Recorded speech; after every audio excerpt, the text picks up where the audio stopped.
Al-Quran merupakan kitab suci yang tidak boleh disentuh kecuali bagi mereka-mereka yang selesai bersuci atau tidak berhadas.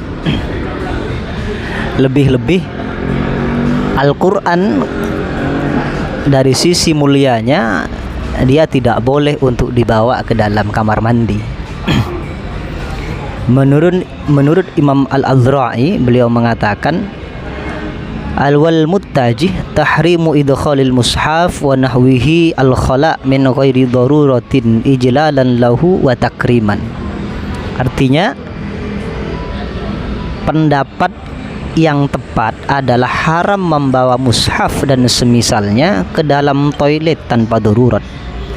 Ini dilakukan sebagai wujud pengagungan dan pemuliaan terhadap mushaf, sehingga perlu kemudian memperjelas tentang mushaf yang dimaksud di dalam kutipan di atas. Imam An-Nawawi Banten pernah mengatakan tentang batasan mushaf. Beliau kutip di dalam kitab Nihayatuz Zain halaman 32 mengatakan bahwa mushaf adalah setiap benda yang di sana terdapat sebagian tulisan dari Al-Quran yang tujuannya digunakan untuk dirosah atau belajar seperti kertas, kain, plastik, papan, tiang, tembok dan sebagainya. Boleh Anda cek di dalam kitab Nihayatuz Zain. Masalahnya kemudian sekarang banyak software Al-Quran yang terdapat di dalam Android atau smartphone yang bisa kita baca dan juga bisa kita gunakan untuk belajar.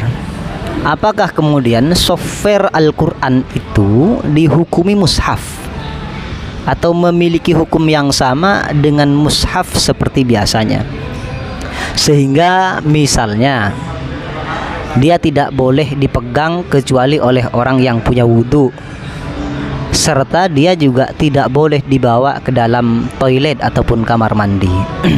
Maka dalam hal ini ada ulama kontemporer yang sudah menjelaskan itu, bahwa hukum software Al-Quran yang ada di dalam handphone maupun Android itu hukumnya tidak sama dengan mushaf. Artinya dia tidak bisa disebut dengan mushaf, sehingga boleh bagi siapapun yang tidak punya wudhu untuk menyentuh dan membawanya, membawa HP-nya begitu. Bahkan dibawa ke dalam toilet pun tidak masalah. Dibawa ke dalam toilet pun tidak masalah, ke kamar mandi tidak masalah, karena hukumnya software tersebut tidak bisa atau tidak bisa dikategorikan sebagaimana mushaf. Ini juga dijelaskan oleh kitab Tuhfah Tuhfatul Muhtaj bahwa software Al-Quran yang ada di dalam Android atau smartphone itu bukan mushaf, karena itu bukan tulisan bukan tulisan mushaf. Software itu hanya getaran dari aplikasi atau pancaran sinar, sehingga hukumnya tidak sama dengan mushaf. Ini bagi kawan-kawan yang mungkin sebelumnya ragu untuk menyentuh Al-Quran, menyentuh software yang ada di dalam Android. Ini hukumnya tidak masalah, itu boleh Cuma kita juga sangat dituntut untuk bisa bagaimana memuliakan dan menghormati dan mengagungkan Al-Quran, sehingga jikalau ada di dalam kamar mandi, sebisa mungkin kita tidak membuka software Al-Quran tersebut sebisa mungkin. Bahkan ada sebagian ulama yang mengatakan sangat tidak dianjurkan untuk nada dering maupun alarm dan nada-nada yang lain yang digunakan adalah Al-Quran atau ayat Al-Quran. Kenapa? Karena khawatir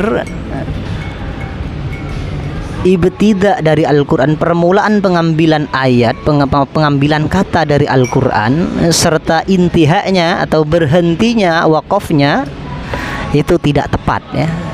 Karena kadang kita kalau main HP, ada orang telepon kemudian nada deringnya ternyata Al-Quran, itu kan kita langsung angkat saja tanpa mempertimbangkan ayatnya ini sudah sempurna apa belum, wakofnya ini sampai di mana, begitu.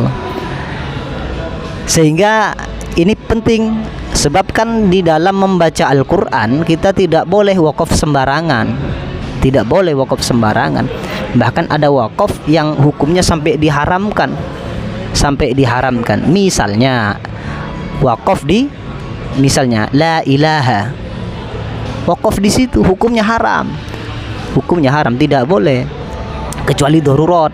Nah, sehingga kawan-kawan, sahabat-sahabat, diusahakan kalau bisa jangan pakai nada dering ayat Al-Quran, baik itu untuk nada dering telepon, WA, Instagram maupun yang lain ya, termasuk alarm. Kan masih banyak lagu-lagu atau nada-nada dering yang lain.